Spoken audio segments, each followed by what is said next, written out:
L'arche de Noé, vous connaissez cet homme avec sa famille et des couples d'animaux dans une arche, le déluge qui recouvre l'humanité, et puis ce personnage, Noé, et sa famille, qui vont commencer une nouvelle histoire, Noé comme un nouvel Adam, et un monde nouveau qui commence après le déluge. Et oui, c'est la paracha de Noach.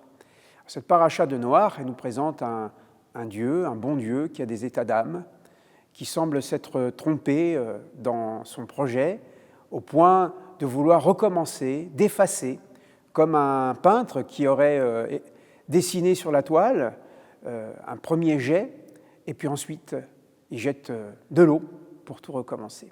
Comment entendre cette paracha aujourd'hui? Qu'est-ce que cette paracha pourrait bien nous dire en 2021, en sortant un petit peu des concepts mythologiques et en entrant dans le monde tel qu'il se présente à nous?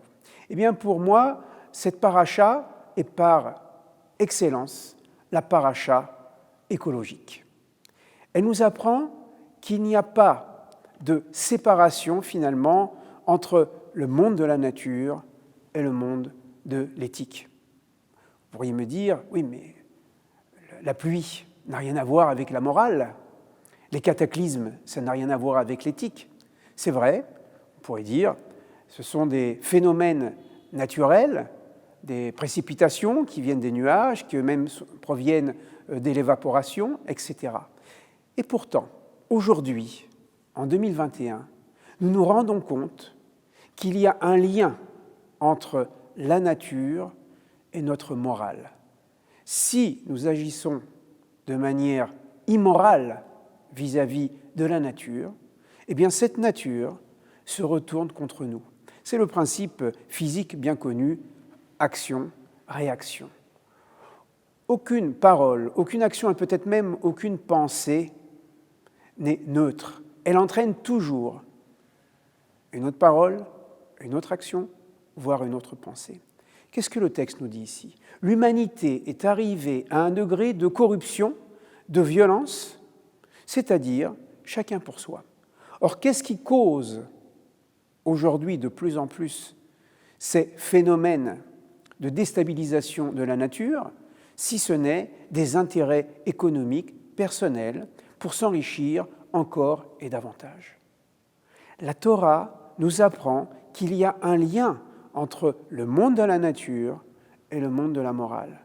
Si mon action vis-à-vis du monde est à l'image de Noé, c'est-à-dire juste, Noé est appelé Tzadik, le juste, le premier juste de la Torah, celui qui ne veut pas se corrompre dans une humanité totalement égoïste, refermée sur elle-même et dans ses violences, alors ce monde se portera mieux.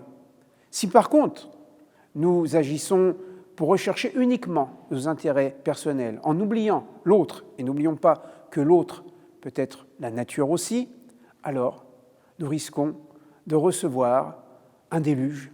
Alors ça peut être un déluge d'eau, ça peut être un déluge de feu, comme disent les rabbins.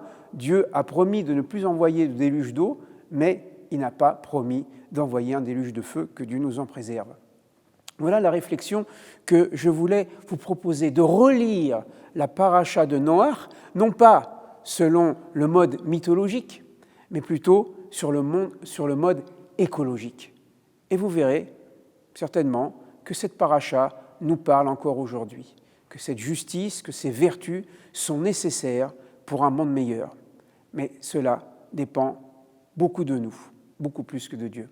Shabbat Shalom, à très bientôt.